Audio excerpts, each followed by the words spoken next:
Let's start our next topic बेटा, land pollution.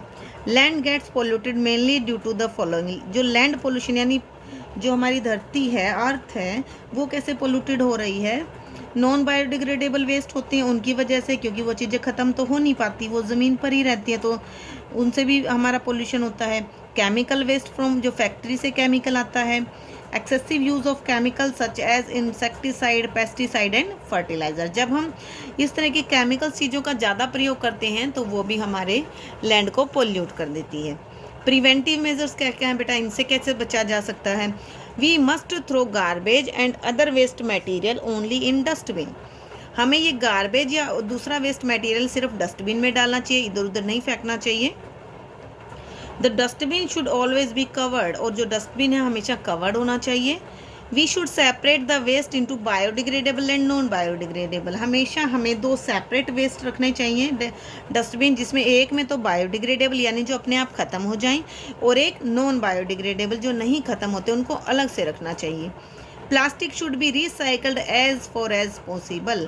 जितना भी हो सके उतना प्लास्टिक को रिसाइकिल करना चाहिए, यानी उसके यूज़ को बढ़ाना चाहिए। बढ़ाने का मतलब जैसे एक बार वो यूज़ कर लिया तो ये नहीं कि उसको फेंक दो, नहीं, उसको फिर दोबारा किसी चीज़ में यूज़ करें, आप उसको रिसाइकिल करें, उस चीज़ को दोबारा यूज़ भी कर सकते हैं। और आजकल प्लास्टिक बेटा ऐसे भी आने लगी हैं, कुछ प्लास्टिक ऐसे आते हैं कि जो वो रिसाइकिल भी हो पाते हैं, वहाँ पर इको फ्रेंडली लिखा भी होता है उन चीज़ों में। अदरवाइज़ जो प्लास्टिक के पॉलीथीन्स और ये बॉटल्स होती हैं, ये बहुत ज़्यादा पोल्यूशन फैलाती हैं। ठीक है बेटा, next is water pollution. Water is polluted mainly due to the following.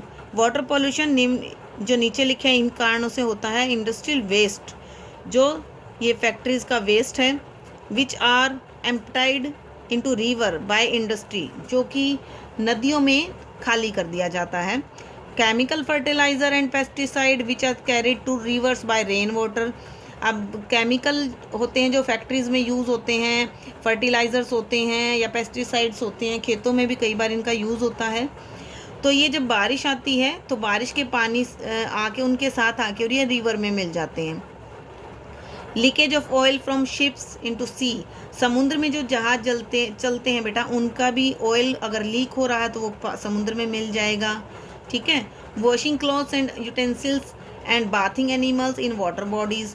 जब ये वाटर बॉडीज़ होती हैं, जैसे पॉन्ड होते हैं, तालाब वगैरह, नहरें वगैरह होती हैं, आपने देखा भी होगा, तो वहाँ पर एनिमल्स को नहलाया जाता है, बर्तन धुलते हैं या कपड़े धुलते हैं, तो उससे भी वाटर पोल्यूशन हो जाता है, क्योंकि वहाँ पर साबुन वगैरह भी यूज़ होगा और एनिमल्स भी वहीं नहाएंगे, तो ऑब्वियसली वाटर तो पोल्यूटेड हो ही जाएगा। Water pollution cause many water drawn disease. Water drawn disease से भी वाटर पोल्यूशन हो जाता है, जैसे कोलेरा, वाटर पोल्यूशन बहुत सारी वाटर ड्रॉन डिजीज़ का कारण होते हैं, जैसे कोलेरा एंड टाइफाइड। ठीक है, गंदा पानी होता है तो उससे ये बीमारियां हो जाती हैं। प्रिवेंटिव मेजर इनके कौन कौन से हैं?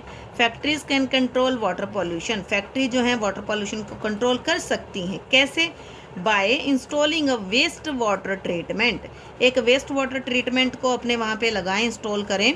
Plan to clean the waste water before draining into river, जो कि नदी में पानी गिरने से पहले उसको साफ कर सके। We must never throw garbage near river bank. नदियों के किनारे गार्बेज नहीं फेंकना चाहिए।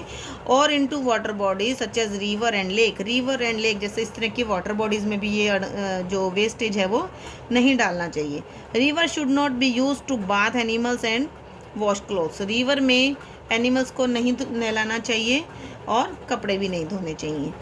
उसके बाद नेक्स्ट है बेटा आपका noise pollution. Noise pollution is mainly caused by the following. ये नॉइज़ पोल्यूशन इन वजह से होता है। Loud speaker blaring away during festival, blaring away during festival, यानी कि बहुत तेज़ लाउड स्पीकर यूज़ होता है फेस्टिवल के दौरान। The loud noise from TV और म्यूज़िक सिस्टम से तेज़ आवाज़ें। ब्रस्टिंग फायर क्रैकर, जो ये फायर क्रैकर्स यानी ये बम वगैरह एकदम ब्रस्ट करते हैं। नॉइज़ पोल्यूशन में लीड टू परमानेंट डीफनेस। ये परमानेंट बहरापन भी आ सकता है नॉइज़ पोल्यूशन की वजह से, यानी कान खराब हो जाएंगे बिल्कुल। तो ध्यान रखें, बहुत तेज़ आवाज़ में ना तो आपको म्यूज़िक सुनना होता है, ना टीवी सुनना होता है, और ना ही जो ये पटाखे वगैरह हैं बहुत तेज़ चलाने होते हैं। ठीक है। प्रिवेंटिव मेजर्स क्या क्या हैं, इनसे कैसे बचा जा सकता है?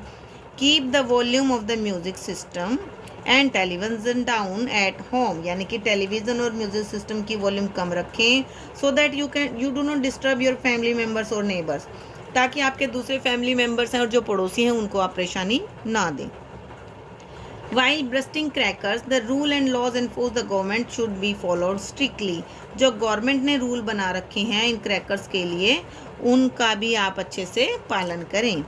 Waste management, to keep our environment clean and healthy, हमारे एनवायरनमेंट को साफ और हेल्दी रखने के लिए biodegradable and non biodegradable waste should be disposed of properly, यानी कि ये दोनों ही तरह के जो वेस्ट हैं हमारे अच्छे से डिस्पोज होने चाहिए।